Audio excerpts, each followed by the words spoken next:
As far as question number 18 is concerned, we received a letter last evening, in fact this morning, that the CS in charge of Foreign Affairs and Diaspora Affairs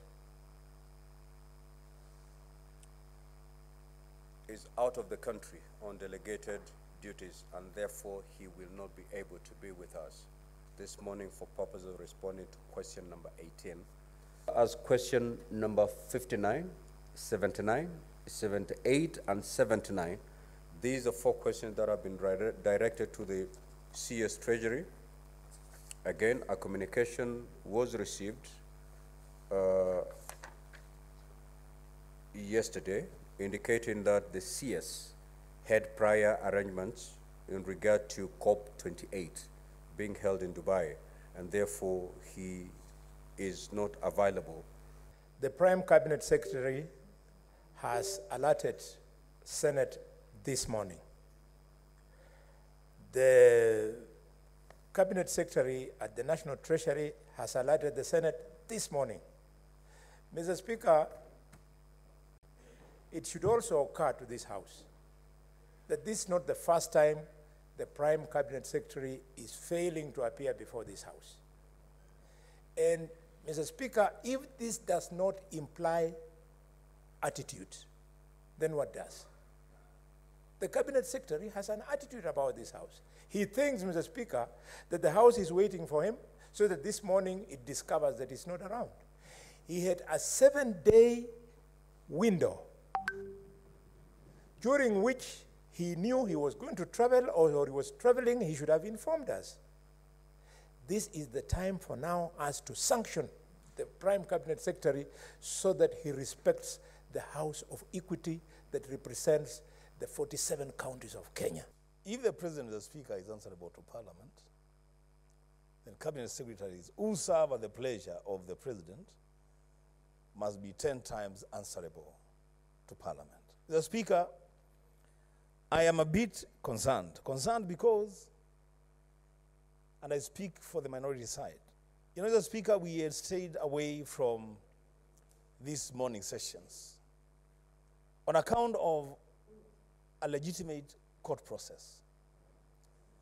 And once that process has ended, Mr. Speaker, we are back to engage.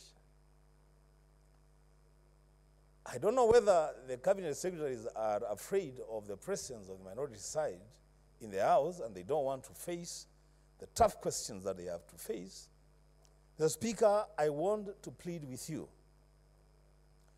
because if we don't nip this thing on the bud now, then it will become the order of the day, and Cabinet Secretaries will be giving you excuse after excuse why they cannot appear before the Senate. We know he won't even appear tomorrow. And if he doesn't, Mr. Speaker, we are going to invoke Section 19 of the Parliamentary Powers and Privileges Act, that he should be arrested and brought to the committee, Mr. Speaker. Mr. Speaker, it is a high time that this House is taken with seriousness it deserves, Mr. Speaker. And you know, and especially those governors who are senators, they are giving this House a bad name. I mean, they should be the one to really respect this House, because they have been here for about 10 years. And they are the one who are not even appearing in committees. Even my governor of Kiambu, Kimani Wamatangi, Mr. Speaker, has been invited about 6 times. He has not appeared.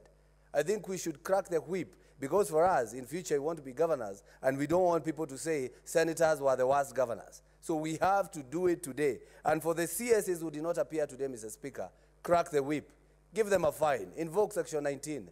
Because if you don't do that, we will receive the apologies a minute before we get into the House. What else are the Cabinet Secretaries so busy doing that they cannot come here to answer questions that the hustlers are asking, Mr. Speaker? Because for me today, I was looking forward to engaging with the Minister of Energy, Mr. Speaker. The bills on KPLC are crazy. The rogue billing, there's a lot of things that are happening under KPLC. And we have questions for the people who have sent us here. We have questions, Mr. Speaker. And I think at the rate at which it's going, Mr. Speaker, then I employ the President to kindly make sure that we have the chief administrative secretaries. Because if the cabinet secretaries are now tired of their jobs, let their assistants come in and do that job, Mr. Speaker. It is at this point when we would really appreciate that if the CSs are not there, they are not available, they are busy, they are traveling, whatever it is they are doing, then their assistants, Mr. Speaker, and those people who are already sworn in, let them come, we engage them. This is part of the duties that they could have been doing. Wait, Mr. Speaker, it doesn't make any sense. I was looking forward, because we have a serious controversy in this country about the G2G deal. I wanted to look the CS energy in his eyes and ask him those questions that I've written down here, Mr. Speaker. But he has run away.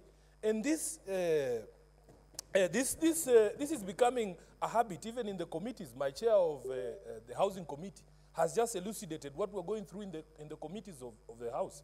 Because, Mr. Speaker, you invite a governor to answer questions about his own people. The people of Jericho, Lumumba, Maringo were in the committee yesterday waiting to ask questions through their senator to the governor of Nairobi. He just says he has traveled.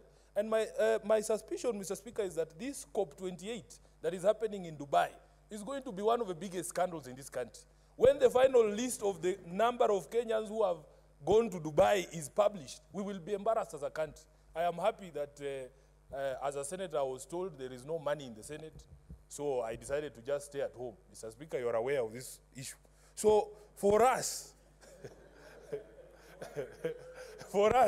because some of us have serious contributions to make on the matter of climate change and the environment, Mr. Speaker, but we were denied that opportunity. Now my brother, CSs Mudavadi, has gone there. I doubt if he can be more eloquent on issues about the environment as I would have been in Dubai, Mr. Speaker.